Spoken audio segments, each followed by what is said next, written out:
Morning वाला मेरा आज का टॉपिक है न्यू मार्क्सिज्म। नव मार्क्सवाद जो कि पारंपरिक मार्क्सवाद जो है उसका एक संशोधित रूप है।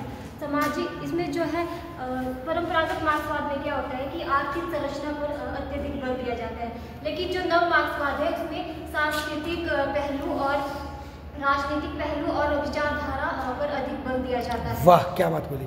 इसको आप एक लाइन करके कर सकते हो, बना सकते हो लाइन इसी इसको। चलो कोई बात फिर करना, कोई बात बात बोला यहाँ बोलो। इन्होंने बोला क्या भाई, कोई बताएगा कितनी बड़ी बात बोली इन्होंने? पुराने मार्क्सवाद में क्या बोला था आपने? आर्थिक संरचना पर और आर्थिक पहलू पर अधिक बल दिया जाता है। बिल्कुल। और नए में नव मार्क्सवाद में जो है वो संस्कृति, विचारधारा और राजनीतिक और सामाजिक पहलुओं पर अत्यधिक बल दिया जाता है। बहुत सही। अच्छा, नव मार्क्सवाद की पृष्ठभूमि। परंपरागत नव मार्क्सवाद को जानने के लिए हमें परंपरागत मार्क्सवाद को जानना बहुत जरूरी है। परंपरागत मार्क्सवाद मुख्यतः आर्थिक संघर्ष, आर्थिक असमानता और वर्ग संघर्ष पर केंद्रित है। इसके अनुसार पूंजीवादी समाज यानी कि उत्पादन के साधनों पर पूंजीपति वर्ग का अधिकार होता था, जबकि पूंजीपति वर्ग श्रमिक वर्ग का शोषण करते थे। मार्क्स का मानना था कि वर्ग संघर्ष के परिणाम स्वरूप समाजवादी क्रांति होगी और जो सर्वहारा वर्ग है यानी कि मजदूर वर्ग है वह जो है वो पूंजीपतियों के खिलाफ क्रांति करेगा और अंततः जो वो एक समाजवादी समाज की स्थापना होगी। लेकिन 20वीं शताब्दी में कुछ पश्चिमी देशों में वहाँ की सामाजिक और राजनीतिक परिस्थितियाँ जो है वो एकदम से परिवर्तित हो जाती है और वहाँ जो है वो कार्ल मार्क्स का यह सपना साकार नहीं हो पाता है। इसके बाद जो है नव मार्क्सवाद को अधिक ऊंचाइयों तक पहुंचाने के लिए इसके बाद फ्रैंकफर्ट स्कूल और अन्य विचारकों को इसमें शामिल किया गया। लिखो वहाँ पर इसका नाम लिख दो बेटा, फ्रैंकफर्ट स्कूल। सही बात है। नव मार्क्सवाद की आधारशिला रखने में क्या फर्स्ट सिस्टम में डिस्कस किया था है, शायद किया है ना। फ्रैंकफर्ट स्कूल जो कि फ्रांस में है, एक शहर है, जर्मनी में है। देखना होगा, देखो जरा सुन, देखो चैट जीपी में जर्मनी में कि फ्रांस में? जर्मनी में। यहाँ है तो फ्रैंक पर है, कहाँ ये? जर्मनी में। देखो है ना, शाबाश बेटा बोलो। नव मार्क्सवाद के प्रमुख विचारकों में सबसे पहले एंटोनियो ग्राम्शी, फिर फेडरिक स्कूल के मुख्य विचारक फ्योडर अडोर्नो, एरिक फॉर्म, हर्बर्ट मैकिन्जे और जर्गन हैबरमास आदि प्रमुख हैं। आपको कष्ट है, आप इन सब के 1 2 3 लिखो बोल जरा, मैं पकड़ता हूँ। आओ लिखो जरा नाम, बाकी लोग चैट जीपी पे देखेंगे, इनके बारे में पढ़ें भाई, कष्ट करें, ऊपर से लिखो बेटा। हाँ हाँ, एंटोनियो सबसे पहला बंदा जिसने नव मार्क्सवाद की आधारशिला रखी उसका नाम था एंटोनियो ग्राम्शी, है ना। क्या था इनका फेमस वर्क भाई? Prison notebooks. अच्छा, और ग्राम्शी ने कौन सा सिद्धांत दिया था भाई, बताओ कोई बच्चे? हाँ, हिजीमनी, हिंदी में कुछ बोलते हैं उसको, प्राधान्यता, आधिपत्य। हाँ हाँ, थियोडोर अडोर्नो, हर्बर्ट मार्क्यूस, है ना जी, बहुत बढ़िया। बिल्कुल, हॉकहाइमर रह गया बेटा एक, क्या है? जर्गन हेबरमास, बहुत बढ़िया, जर्गन हेबरमास। बिल्कुल, एक रह गया बेटा और, थियोडोर अडोर्नो और क्या नाम है? हाँ, एरिक फ्रॉम, बिल्कुल। और एक मैक्स हॉकहाइमर बेटा, एक और है मैक्स हॉकहाइमर, आपने लिखा है मैक्स हॉकहाइमर, मैक्स हॉकहाइमर। और एक आधा शायद कोई और छूट गया हमारे से, जॉर्ज लुकास। और एक आजकल के लेटेस्ट है स्लावोक जिजेक, आजकल आते दाढ़ी ऐसे वाले देखे होंगे आपने, स्लावोक जिजेक, मैं भेजूंगा आपको, जीवित है आजकल, वीडियो उनकी चलती है। स्लावोक जिजेक बोलते हैं उनको, स्लावोक जिजेक। कोई और नाम तो ना, देखो पढ़ो पहले आप, देखो ताकि बाकी लोग, अब आपसे रिक्वेस्ट है सब लोग हो सके इन थिंकरों के बारे में पढ़ो बेटा, इनकी थीम्स पढ़ो। लुइस, ये जो हॉकहाइमर और अडोर्नो है, इनकी इकट्ठी किताब आई थी डायलैक्टिक्स ऑफ इलाइटनमेंट, कोई ऐसी किताब है अगर अब याद होगा आपको। ये स्कूल को फाउंडिंग फादर है इसके, आपके फ्रैंकफर्ट स्कूल के। ग्रामशी तो जेल में ही रहा, आपको पता होगा, वो जेल में ही था और जेल में उसकी मौत हो गई, जेल में उसने लिखा था। पर पहला बंदा मानते हैं उसको जिसने मार्क्सवाद की जो मैडम ने बात की थी कि जो मार्क्सवाद बोलता था कि सबसे महत्वपूर्ण क्या है, भौतिक तत्व, उत्पादन के साधन और उत्पादन के रिश्ते, वो तय करते सब कुछ। ऊपर ये समाज, कल्चर, रीति रिवाज, स्टेट सब नकली है, असली नीचे है। तो उसने बोला नहीं, ये जो ऊपर का जो हिस्सा है ये भी आपकी सोच को क्या करता है, बदलता है, ऐसा बोला था उसने। शाबाश बेटा, हाँ बोलो। अब हम बात करेंगे सबसे पहले एटेन्यो ग्रामशी की। हाँ। इटालियन विचारक एटेन्यो ग्रामशी ना मार्क्सवाद के प्रमुख चिंतकों में से एक है। उन्होंने पारंपरिक मार्क्सवाद के से अलग हटकर सांस्कृतिक और वैचारिक पहलुओं पर अधिक ध्यान केंद्रित किया है। इसमें सबसे पहले उन्होंने हेजेमनी का सिद्धांत दिया है। हाँ। ग्रामशी ने तर्क दिया है कि पूंजीवादी समाज केवल बल के माध्यम से नहीं बल्कि वैचारिक प्रभुत्व के माध्यम से भी जो है समाज में शासन करता है। उदाहरण के लिए शासक वर्ग अपनी विचारधारा को समाज के सभी संस्थानों जैसे शिक्षा, धर्म, मीडिया में फैलाकर जनता की सहमति प्राप्त करता है। और दूसरा उन्होंने बात की नागरिक समाज और राज्य, स्टेट और सिविल सोसाइटी।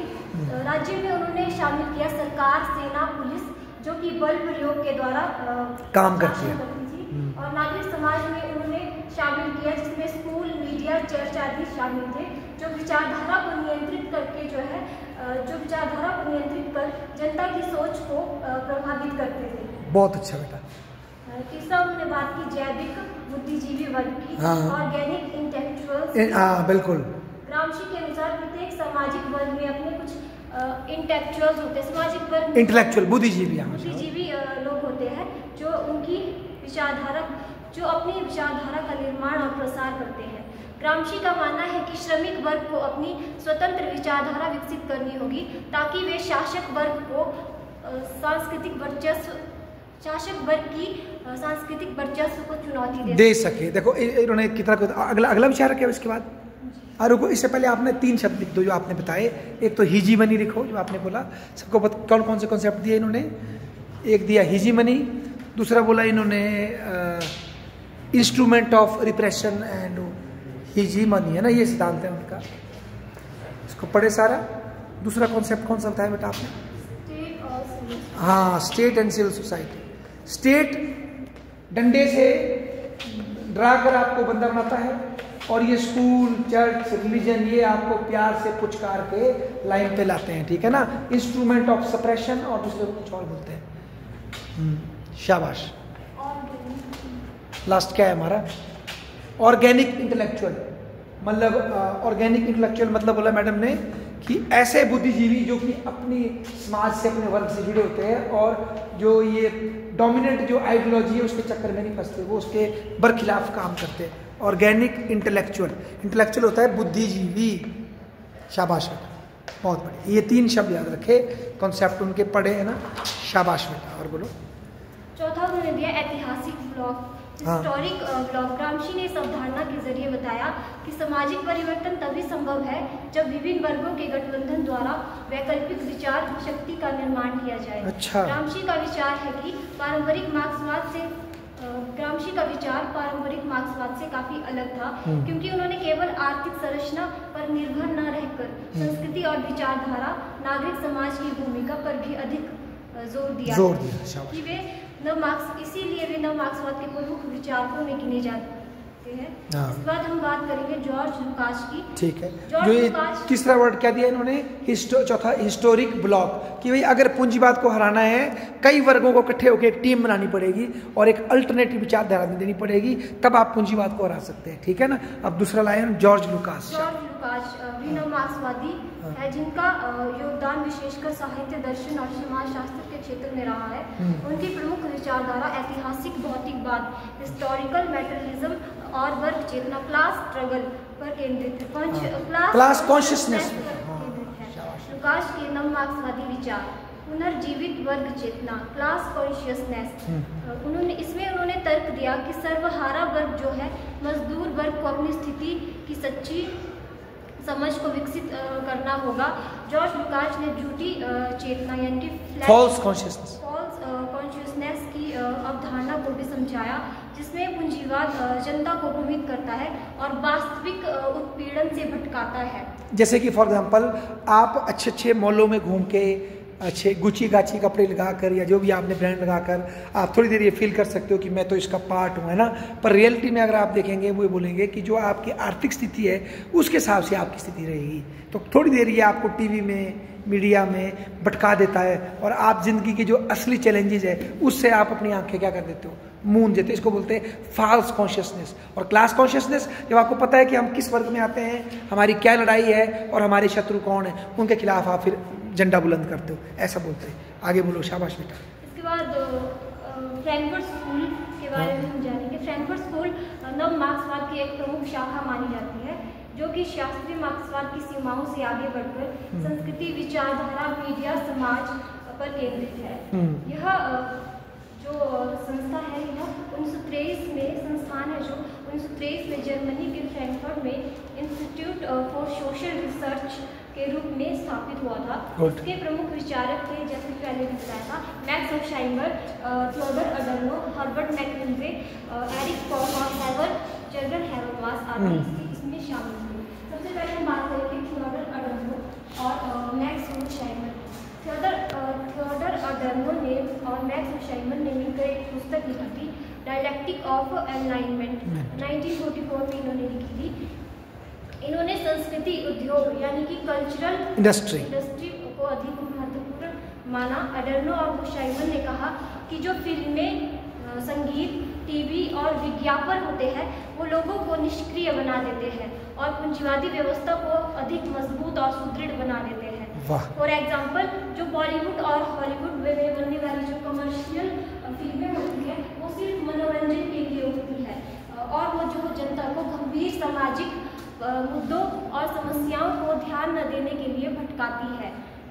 उसके बाद इन्होंने बात की है अधिनायकवादी व्यक्तित्व की। उन्होंने बताया कि लोग तानाशाही की ओर क्यों आकर्षित होते हैं और कैसे कठोर शासन व सामाजिक दबाव उन्हें विचारधारा को अपनाने के लिए प्रेरित करता है। फॉर एग्जाम्पल, जो कट्टर राष्ट्रवादी राजनीति में लोग होते हैं वो बिना किसी सवाल के नेता की बातों को विश्वास कर लेते हैं, क्योंकि वे बचपन से ही जो अंधानुकरण और अनुशासन की मानसिकता पर पले बड़े होते हैं। और अब बात करेंगे हर्बर्ट मैककिंजे। रुको, उससे पहले ये लिखो, आप कल्चरल इंडस्ट्री वर्ड लिख लो। मुझे ऐसा लग रहा है पिछली क्लास में आप में से कई बच्चों ने समझाया है टॉपिक, कल्चरल इंडस्ट्री लिख लो। क्या कॉन्सेप्ट है, फिर से याद कर लो। कल्चरल इंडस्ट्री है ना, कि पूंजीवाद में सिर्फ वस्तुएं नहीं बन रही, कल्चर भी बन रहा है। ये पेप्सी पियो तो ऐसा होगा, ये कपड़ा पहनो तो ऐसे लगेंगे।